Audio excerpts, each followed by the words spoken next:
Is that Yes, right? yes. Yeah, right. Life has no purpose. Nihilism, basically. Nihilism. Not exactly, but it's going to that direction, more or less. I believe in probability. The things that we can assert with the senses that we have. I don't believe our senses are perfect, but with our senses we can assert somewhat the probability of the world that is around us. Of course, we can still be mistaken in it, but we can achieve certainty even if it's limited to us as finite beings, you know? So I think we can achieve certain truths, even though we might still be wrong, but we basically choose what we decide to follow. For example, you chose to be a Muslim. As Christians chose to be Christians, as I choose to be an agnostic. Yeah, I get that, but my question is slightly different. My question is, what do you think about the purpose of life, or life being meaningless, under your perspective, under your worldview? Do you believe there's any objective purpose to why we exist? There can be, but I don't think people can assert that with certainty, because again, they're finite. Okay, so what would you say is the purpose of your life? Of my life, very good question. So, purpose of my life, I chose many different objectives in my life to be my purpose. You know, let's say one of them is to have children, one of them is to keep living. So it's like a Darwinian purpose. More or less. I mean, look, humans are also animals, except that humans are much more developed animals. The basic animal needs is actually something that religion helps a lot with, because religion gives organization in a society, gives purpose to people who find themselves as purposeless. You know, I see lots of youths these days saying, "Oh, you know, I never want to have kids, I never want to marry, I never want to have any of that, because it's bullshit. I just want to keep living the life as it is." I don't agree with that. So you're kind of saying religion, and this goes into my favorite area. Yeah. Religion promotes, in a way, reproduction and survival and these types of things. Okay. It's So useful, yeah. would you say for you, religion is an evolved adaptation for us to survive? That's a good question. Yes and no. Okay. So religion, That's the best answer. yeah, because in a way, Safest. yeah, you know, no, but look, I'll explain why. Sure. In a way, it is, but in a way, it isn't. Religion is very good for. Okay, look, this is going to be very controversial. I know I'll get lots of people angry because of this, but I don't see I don't see the world the same way that religious people do. I see the world as two ideologies, opposing ideologies. There's the ideology of the wolves, and there's the ideology of the sheep. And the religion is for the sheep. It's for the followers. The wolves are the ones who rule, are the rulers, are the kings, the generals, the emperors. They don't care about religion. They use religion to create purpose for the sheep, to fight for their ambitions. So So it's useful to correct, organize humanity. Correct me if I'm wrong. So that idea of Marx, as in religion is the opiate of the masses. Yeah, I don't agree with it. You don't agree with that? No, no. Okay, but you're saying religion is a way of just controlling people? Yes. Okay, but couldn't we say that about any organized human activity ultimately falls into the category of wolves and sheep? Absolutely. Almost all of the different ideologies. Including atheist movements? Including, well, that depends. That depends. If atheism is based on debating against religion, then yeah, it can be used for power. If atheism is simply the act of not being religious and not even speaking about religion, then I don't see how that can be used to achieve power. But the same thing applies to religion. So someone is religious, but they're not imposing on someone else. But like what you said about wolves and sheep is, let's apply this to secularism or liberalism, or even communist China, right? So you have these ideals that people believe in, and they impose these on society, and for them, they are the wolves and the people are the sheep. Yeah. So your analogy would apply just as much to secular ideologies as much as it would apply to religious ideologies. It does, but there's small differentiations. You know, I can give plenty of examples of countries that didn't have religion, but replaced it with something else, like the Soviet Union, a perfect example. No religion, but they had the cult of personality. No, but they did have a religion. In the Soviet Union. Yeah. What it was? Communism. I wouldn't call it a religion. Okay, let's go with the definition of religion here. I'm going to give you a definition. I guess if you want to go with semantics, you could compare it to religion. I would say it's a full blown out religion in the same way Darwinism is a religion, because religion ultimately is a term which you can apply to a worldview which subscribes to something supernatural or does not subscribe to something supernatural. it could even refer to beliefs and values which are unjustified, which people hold on to. So for example, when we look at liberalism is also a religion because it's based upon the assumption, the Hobbesian assumption of human nature, which is unprovable. And when it comes to Darwinism, this is even which academics have recognized that it's actually a religion. Apart from being a scientific theory, it's also a religion. Likewise, scientism, communism, all of these ideologies, ultimately, they have ideals which are untouchable, and those untouchable ideals means that these worldviews are in fact religions. I would say, if you compare liberalism to communism to a religion, for example, like Christianity or Islam, liberalism stands a bit to the side because liberalism is more about the discussion of the different ideas. Of course, there's some ideas that are considered absolute. For example, the idea of free speech. We need to have free speech. Also, but look, you're talking about, firstly, liberalism doesn't allow absolute free speech. That's true, okay? Depends on the liberalism. Okay, give me one liberal state in the world which allows absolute free speech. There isn't, okay? And nor has there ever been historically. There isn't, at least not in practice. Okay, in theory, they might be, but in practice, the but people what in matters, power will always try to, yeah, of course, cut down the ones who oppose. The second thing is the Hobbesian worldview, that it's man's life was short, brutish, and difficult, right? It's what every human for himself, ultimately, right? So that the state of nature, which is ultimately what they derive liberal values from, and that's the presupposition. That's the presupposition that they actually use. Those are unprovable, right? So it is in fact a religion.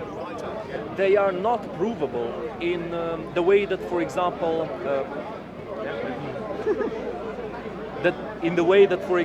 a chemical reaction is. It's not as clear as that. But yeah, because we're speaking about values here. Values you can never prove in the same way. Yes, you can't prove values as an absolute, but you can prove values as function, and that is what I strive for. It's functionality in a society. Okay, so I don't agree with that.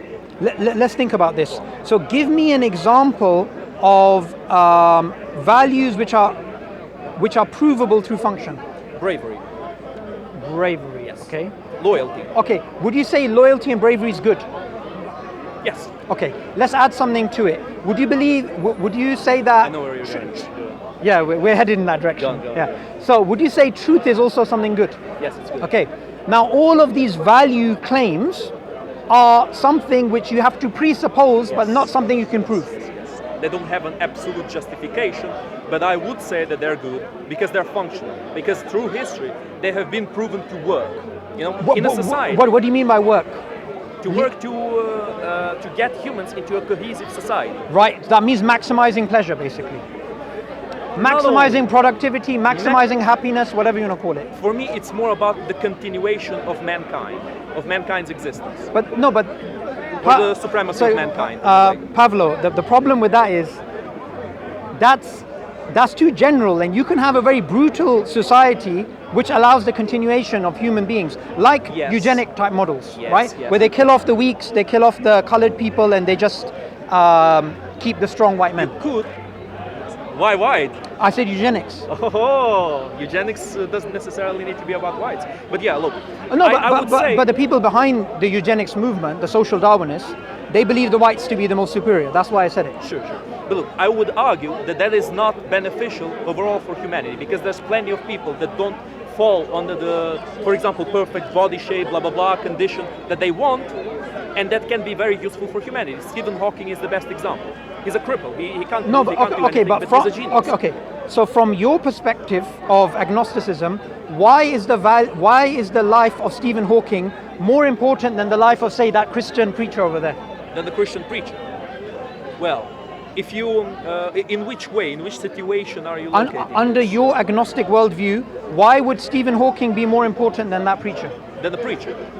Or anybody, or even this, him, even or that tree, you, or me, or anyone. Or here, even really. that fly that was flying around us. Well, he's definitely more important than the fly, but that's another discussion. No. Actually, why? Why is he more important than the fly? Why is he more important than the fly?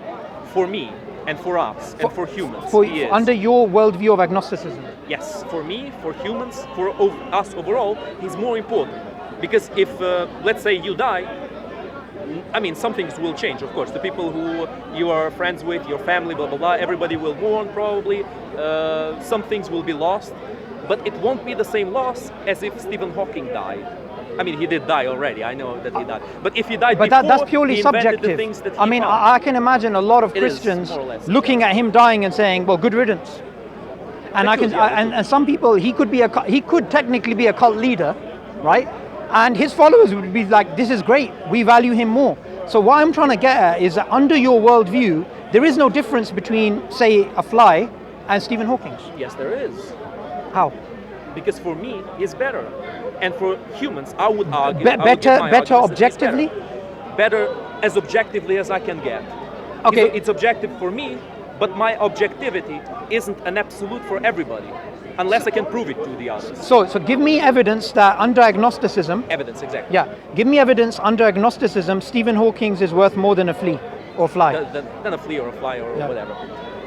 Because of his scientific theories, because of the advancements he made humanity go forward and understand better the world in which they are. And humans, they succeeded against other animals, not because they're stronger or faster or whatever. It's because of their understanding, their adaptation to the world. So to understand the world means to dominate the world. And humans need that understanding to be dominant in this world. It's actually the other way around, if you look at it sociologically. The more intelligent people are, the less children they have. The more people are involved in studying nature, the less children they have. Yes, yes. Isaac Newton died childless, right? And in fact, a religion or even a fly, they're more likely to reproduce than people who are spending a lot of time in things which we would consider to be intelligent. You're completely right. You're completely right. But in this case, Stephen Hawking is not necessarily good for his own children, for his own continuation of his being, to have children, but for overall humanity. No, for he's the other humans, he's better than a random but according to your criteria, Pavlo, it's not, because the more human beings start to understand the world, get into philosophy, get into science, get into these things, the less likely they are to actually have more children. That's true. And in fact, the less they understand the world, the more children they're going to have. That's true, but that could be changed. That's a flaw that could be mitigated, that could be reduced. Now, what I'm trying to show is at the moment your worldview is not coherent. Because you're saying the objective is the continuation of humanity. Yes. And I'm trying to show you, if you believe that to be the case, forget scientific advancement, it's just about having lots of things to eat and having lots of sex. No, it's not, because this planet has a time limit. Has it? Has a time limit. Right. This planet is not eternal. Eventually, in I don't know how many years, how many centuries or whatever, this planet will disappear. And if we stay here forever, we will disappear. And thus, people like Stephen Hawking are very important for humanity to have, to advance and to spread to other places. But couldn't we argue, additionally, that it's the very advancement of humanity, it's the very progress of humanity, the industrialization and the scientific revolution, which is leading to the climate change, which is leading to all the problems in the planet actually possibly dying a heat death? Because if we were simply hunter-gatherers and we didn't understand nature, and we would have a much lower human population and we wouldn't have destroyed the planet. No, I disagree. Because if we did that, then even though we might live longer, we might exist longer, we are certain to die on this planet. There's no chance we'll go somewhere else if we don't advance. Now, if we do advance, there's a possibility we might survive. Sure. Now, under your worldview, would you say the most important thing is the survival of the species? Yes. Okay. You do realize that contradicts Darwinism. In which way? Darwinism, it works by natural selection, working at the gene level, and the most important thing is the preservation of our genes. Not even preservation of organisms, let alone species. Yeah, but my genes are part of the human species. If I preserve my genes, I preserve the human species. And more than that, that's not necessarily true. With humans it is. Homosexuality. Huh? Do you agree with it? What? Homosexuality. What does it have to do with that's not. That goes against No, that's not related to the discussion. Anyway, look. Do you understand the problem I raised? I understand the problem you're raising, but I would say that humans are not, for example, bed bugs, for example, disgusting creatures. Who? Bed bugs. Right, yeah. Disgusting creatures. But the son of a bed bug female can have children with the mother, and there's not going to be inbreeding. With humans, there is going to be inbreeding. It's a taboo, and it's a taboo for a reason. It cannot be done. Simply no. Inbreeding is a complete taboo, because mainly because humans will have children with mental problems. They will have like children who have arms growing out of the chest. That's an exaggeration. No, I get that, but you get what I mean, right? Pavlo. So the benefit of humanity is the best thing for each individual human, I would argue. But look, the way we evolved, according to a Darwinian story, is man against man, woman against woman, child against child, pure survival of the fittest. And it's not about selection of the organism, selection of the species or selection of the organism. It's about selection of the genes, and it's a fight for survival. Yeah. So it's not the case that we all, from a Darwinian perspective, you all need to cooperate and then we'll all get along. Ultimately, all of this veneer of civilization, ethics, morals, it all breaks down to man against man. In fact, look, the way I like to think about it is the film The Joker, right? The new one. The new one, yeah. I watched it twice, I really liked it, right? So the guy, he believes he's just ahead of the curve, right? He thinks this veneer of society in which everyone's pretending to be nice to each other, underneath it there's a veneer, underneath the veneer is pure brutish and savage behavior, right? Now that selfish type behavior, that is what Hobbes spoke about, that's what Darwin spoke about, that's what the selfish gene idea is about. So your perspective, before we get into whether it's right or wrong, I just want to show it doesn't correlate with the Darwinian picture. Well, I never said I correlate on every single little thing that Darwin says. But I would say that what you're saying is a possible interpretation of Darwinism. But Well, it's that's not the current necessarily. interpretation. Sure, you can say that, but I wouldn't even agree completely that it's the current interpretation, because even though Darwin argues for survival of the fittest, each one for himself, basically, with humans, it's a bit more complex, because humans are not like tigers, for example. Tigers are solitary beings. Humans are humans are beings that survive in a society. Humans can't coexist well, can't survive if they don't work in a group. So Yeah. there need to be compromises. Yeah, but you see, I don't disagree with that. But what the Darwinian picture tells us is those compromises, however they are layered, however they're explained, underneath them there's pure selfishness. So for example, there's two ways they mainly try and explain the way we cooperate. Kin selection and reciprocal altruism. So you, Pavlo, I'm going to be nice to you. I'm going to compliment you about your ring or your jacket or whatever, because I expect something back. That's reciprocal altruism. Or two, I like your beard. yeah, there you go. Kin selection, right? Which is people that you share genetics with, you help them survive. So underneath these veneer, ultimately we don't care about anybody except the preservation of our own genes. Sure, but we are a bit more distant to people who are slightly different in terms of genes, but we are infinitely closer to any other human being than to other species in terms of genetics. So yes. I would say it's like a spectrum of how much would you care for people who are slightly different in terms of genes, but who are still people, you know? Yeah, but the problem. genetically Yeah, similar. but the problem then would be, Pavlo, is the way human beings behave around animals goes against the very notion that you just said and what the Darwinian picture tells us, which is that people sometimes say, I'm not going to have children, I have a dog. Yeah. Right? Which doesn't fit the Darwinian picture at all. Yeah, I disagree. I disagree with those people. It's as No, simple as you that. disagree, but what I'm saying is that behavior shows that the Darwinian picture is not correct. What do you mean? How does it show? Because human behavior is not... It's just so dominant. I think he saw the Joke, WWE joke. video, so... Yeah. Should we do a second round? Okay, no problem. So, sorry, I think you were talking. No, you were. Or was I talking? Yeah. What was the last thing you said?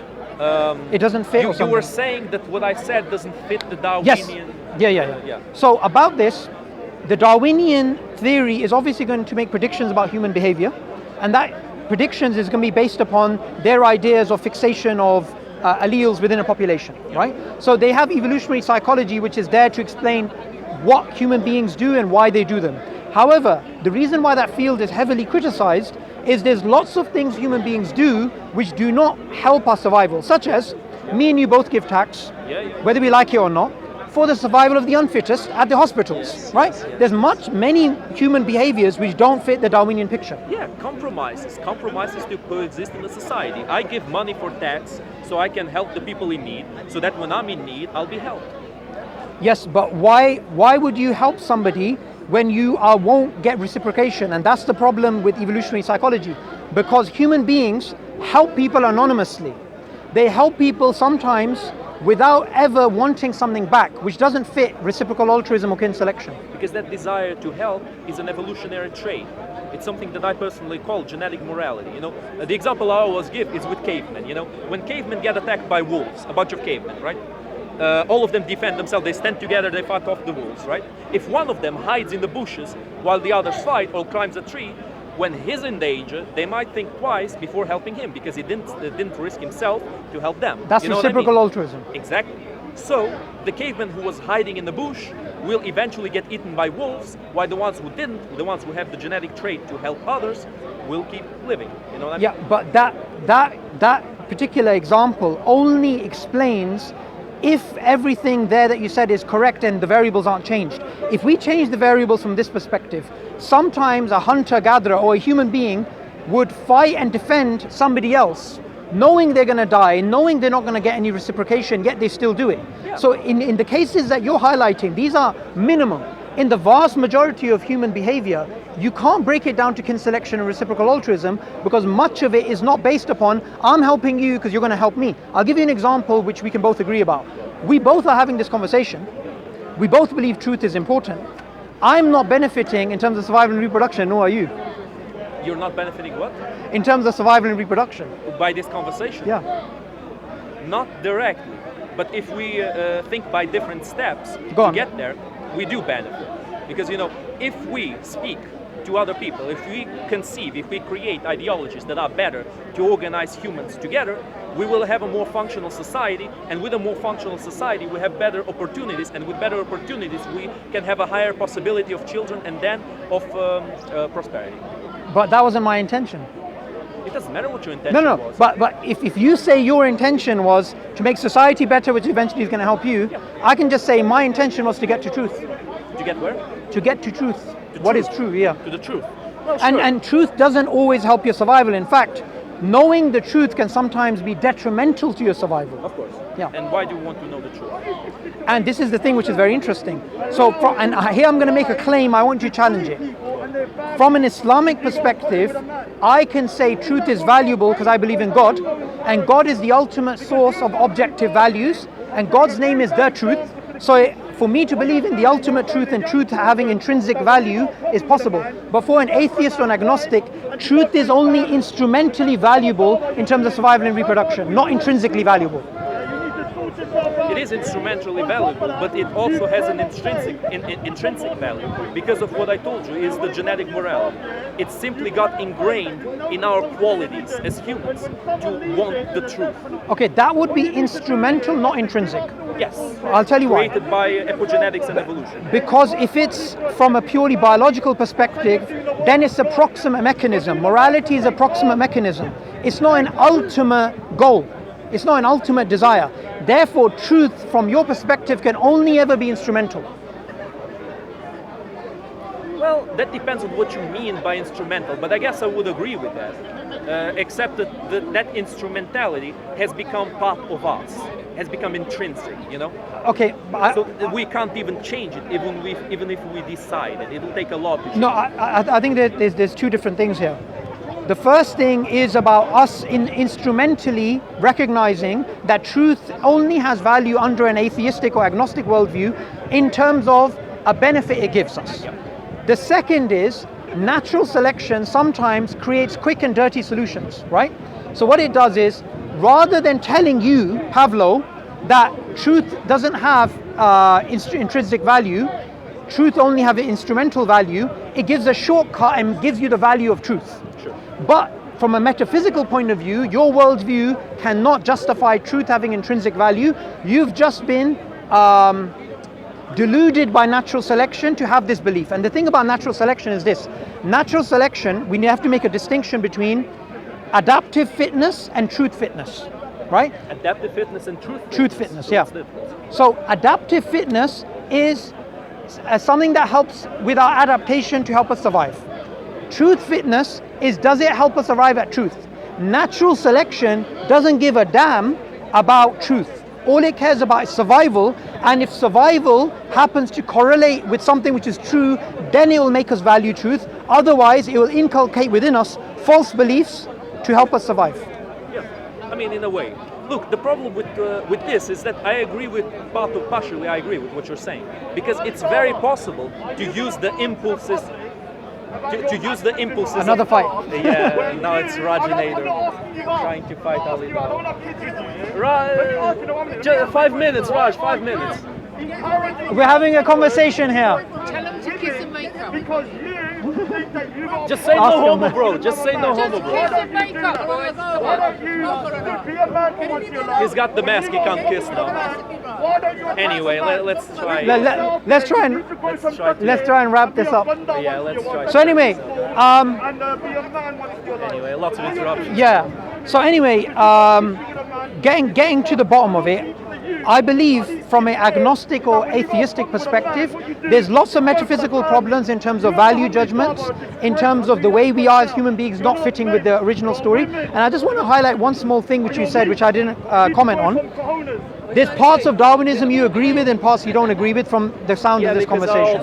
I also, he left. Because I also like epigenetics. Epigenetics is an interesting theory. Too. Yep. You know about how humans. Are you a become- Lamarckian? Yeah. Who? A Lamarckian. No. Do you take it as far as Lamarck in terms of... Yeah. I heard of him, but I wouldn't go so far as to say I'm a Lamarckian. Look, basically, there are some experiments that go a bit against evolution, that they prove that So- changes can happen faster Okay, than evolution so- implies. They don't go against evolution, they go against natural selection. Darwin's theory. Darwin's theory. I'm glad you know the difference. Yeah, of course, because evolution has been changing. Yeah. It's not just It's Darwin's evolving. theory. It's evolving, yeah, in a way it's evolving. It's been changing, it hasn't remained the same. Yeah. So in a way I agree with it, but not necessarily with Darwinism, because Darwinism is a bit outdated these days. See, that's something we can agree about. Well, it's kind of accepted by scientists at this Good. point. So But yeah, let's- my point. Let's end it there before before another let's- fight. Let's These topics you're talking about is in the book. Which one? The divine reality. No, I don't think so. But, yeah, Sorry, but what the was- fact that it evolved, I think, makes it more trustworthy than things that people claim to be absolute and eternal, that humans wrote. I think it makes it more trustworthy because it evolved, because it changed. And that's the nature of mankind, to change, to adapt, to improve. But there's something. I think there's a confusion here.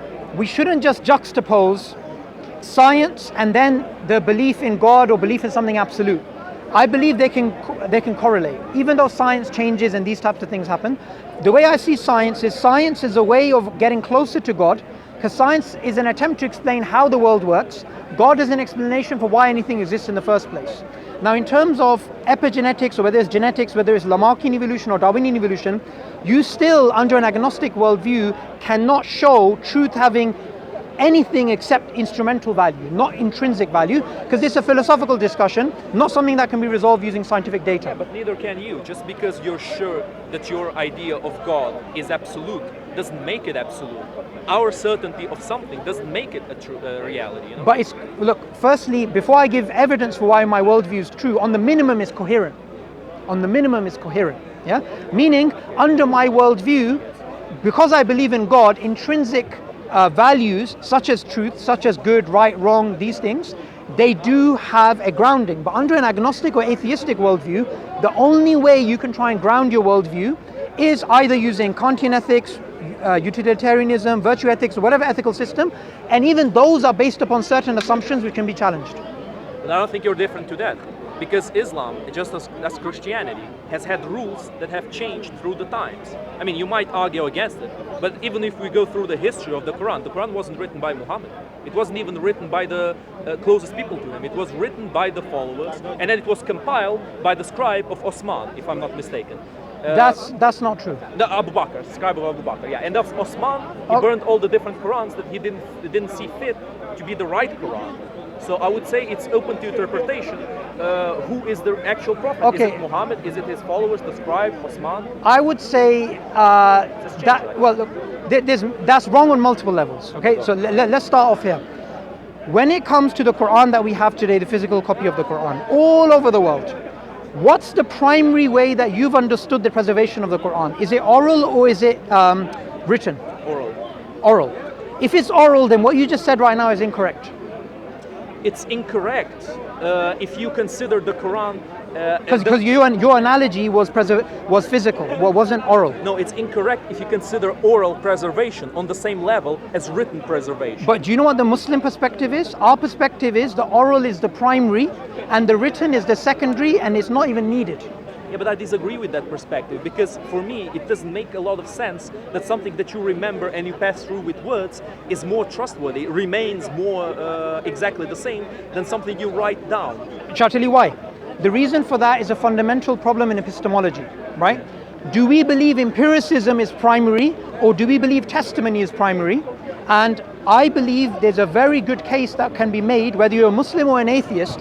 The greatest form of knowledge and the strongest form of knowledge is testimonial truths, not empirical truths. That's the majority of the beliefs that we hold in our head to be rational are purely testimonial. For example, you're Serbian or Ukrainian, right? Yes. Ukrainian. Okay, so in Ukraine, who was the ruler, say, 500 years ago? Exactly 500 years ago. No, roughly. Roughly, I'm not sure. Was Ukraine part of Russia at that time? Was it separate or? Don't remember exactly. I remember the transitions of Ukraine. First it was the Scythians, then it was the Sarmatians, Okay, the Huns, the Goths went through, Oh, sure. then it was the Kievan Rus, then it was the Cossacks, the Mongol invasion, blah blah blah. Okay, After the okay, Cossacks so- it was the Russian Empire, after the Russian Empire Soviet Union, after Soviet Union, Ukraine nowadays. Sure. Everything you just said there is testimonial. Testimonial in the way that it was written. Not necessarily. No, Because much of history is not written, it's actually testimonial. Yeah, sure. And if it is written, it's written based upon testimony. So testimony is primary. Yes, we're going to wrap it up because he's been trying to wrap it up for a while. Okay. Yes, here you go. Have the last word. Salam Corner. Do you like these discussions? Very good discussion. So about that, history, the only things that count as history is what's written. That's the definition of the word history. What is transmitted with words only becomes history when it becomes written. That's why we don't know a lot about civilizations or cultures that didn't write a lot, like the Sarmatians, the Scythians don't have as much as the Russian Empire or the Kievan Rus that wrote. When you write something, it becomes more certain and more and better ingrained in history. That's what the meaning of history is. Okay, so let's do this next week or the week after if you're here. Let's start off the discussion at that point. Thank you for joining us. Thanks. Whose mics are these? That's mine. Pablo. Thank you. Thank you. Bro, what was that fight about? Over there. Hard to again, man. I can't wait for them to. Bro, every week. There was a guy I was going to talk to, but I don't know where he's gone. It was about homosexuality being taught in schools. He's Forget against that. it. He's against it. I ain't gonna talk about that. I'm talking about it with. I'll record it. Yeah. But I don't know where he's gone. Stand here and look for him. That class. Bro, that's a sick topic. Yeah. Let me find it. Whose is this? Let me try to find it. I'll stay here, go get him. Who's I don't have the time. What's the time? Whose mics are these?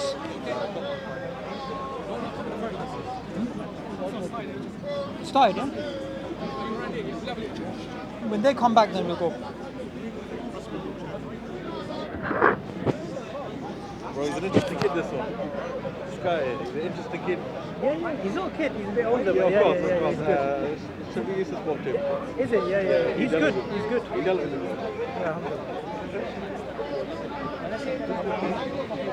He's polite. No, very, very, very. Yeah. Why?